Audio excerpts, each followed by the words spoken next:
Sasa Ride. Jinsi ya kutumia Google Navigation kwenye Sasa Ride app.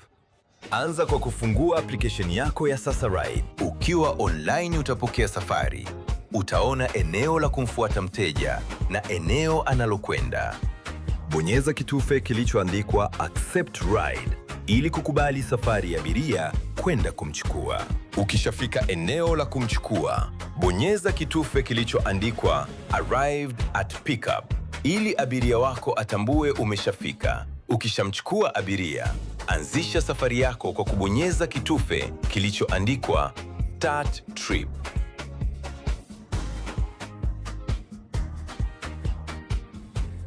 Kwenye skrini yako utaona button ya bluu yenye kimshale cha kuelekea juu.